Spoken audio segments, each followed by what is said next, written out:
Hey, this is Charles 9mm, and I've got a great product to show you today. If you remember my last video I did on Talon holsters, I did the inside the waistband holster, which really got good reviews from me because I think they're an excellent holster. I wanted to do an outside the waistband holster for the same firearm because I thought that it's really good to have a combination. One is inside the waistband, is specifically for cover, for concealment. Outside the waistband can be used for that, but requires a little bit more cover, I think, in most cases. Plus, some people can't wear an inside the waistband holster because of comfort, especially if you got a little more girth, or you're open carrying. It probably has just a little bit of a different variation, very similar draw, but I think it's good to have one of each. So if you remember last time, go back and check my Talon holsters inside the waistband holster. Let's go ahead and look at the outside the waistband holster, which I'm wearing right now. Do a little camera adjustment here so you can see it.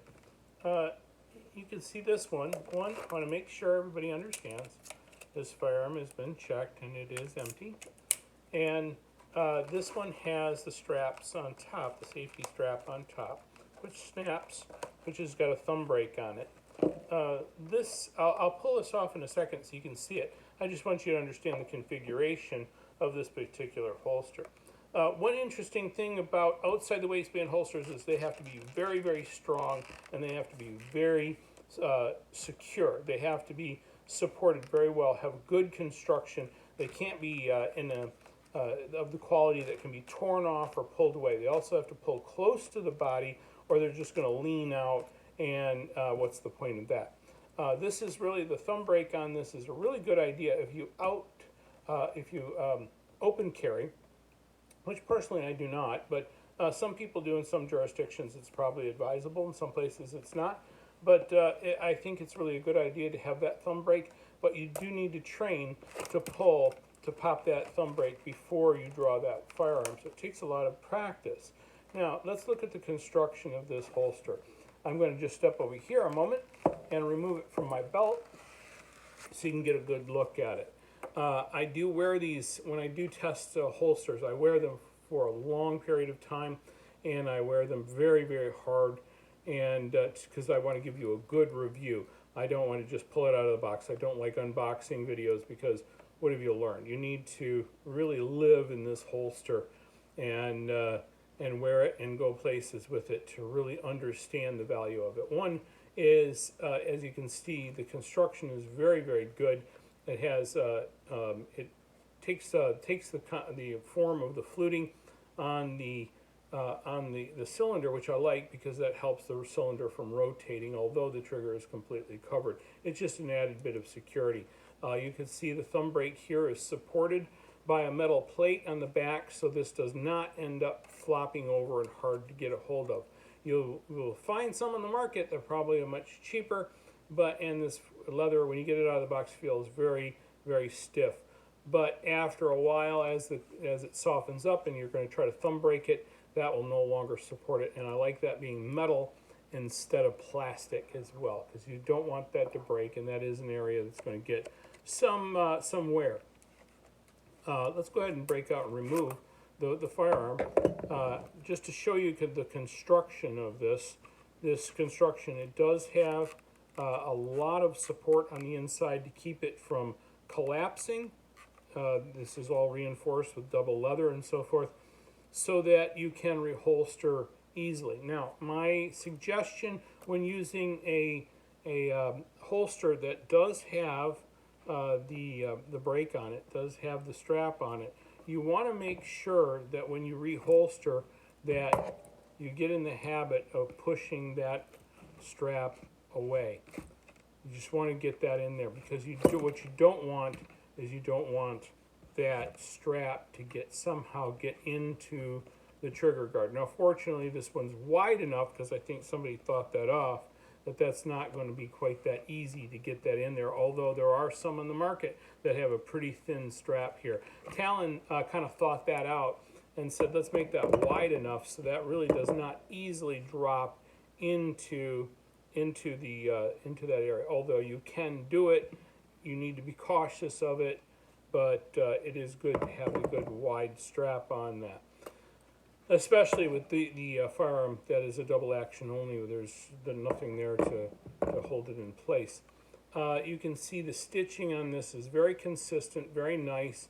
I like the double leather on the top, which really gives it a lot of support for reholstering.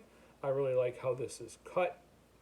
This is very, very thin in a sense that it's very compact, but you can tell it's very good quality. The leather is very, very hard, very stiff, which I like because it does break in over time.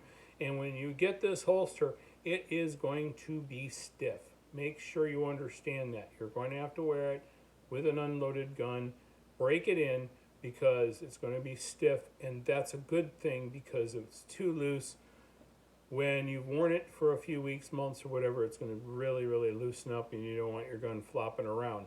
And they've taken that into consideration. I like this double stitching here to give that support.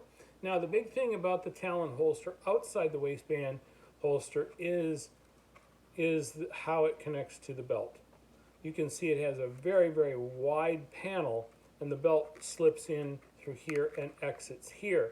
This is important because that gives you that much support of this very stiff leather, and as it softens up, it's going to continue to pull the gun into the body and to be very secure. You need a good foundation. The other thing is if anybody got a hold of it and was pulling it on there, very unlikely it's going to tear loose. It's going to take probably several buffalo and an elephant to pull this thing and rip it off. Your belt will probably break first. This is extremely, I wouldn't say extremely, but very thick leather for a holster, which I like and I prefer for a leather holster. The advantage to a leather holster, while we're talking about it, is it does form and soften to your body, unlike Kydex. I don't hate Kydex.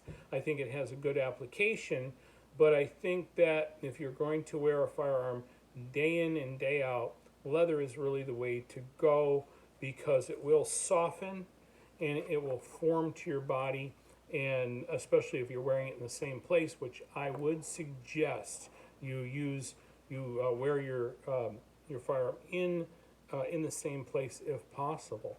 Now, this has a slight cant to it, so when the belt's in, it's going to tip a little bit in this direction. This tips the grip of the gun forward a little bit so you can draw it, and also to allow for better concealment.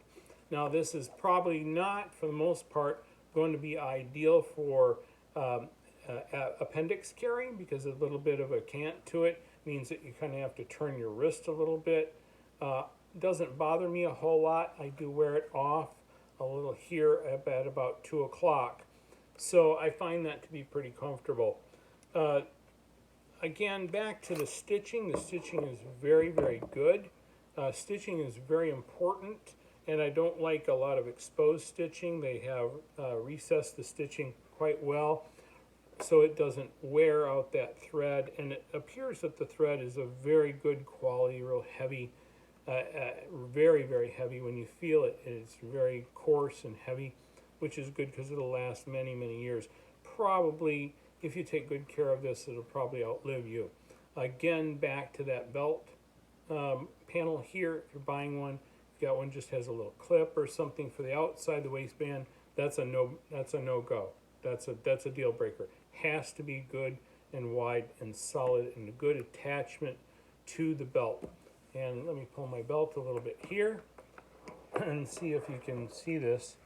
And when it goes in, you can see how much of the belt is, and this is very, very tight, and as it should be, because if I have this for a long time, that'll soften up.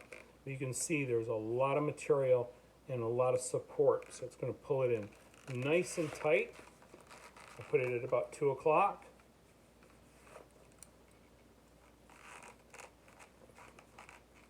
Fasten it, and also get yourself a good sturdy gun belt. Do not go into Walmart and get a belt. Place the firearm in, snap it, then you can see that's very good. There's no movement, any movement to my hip or the belt itself. And this is a heavy duty belt. And so that's very solid. So when I reach for it, it's going to be in that place all the time.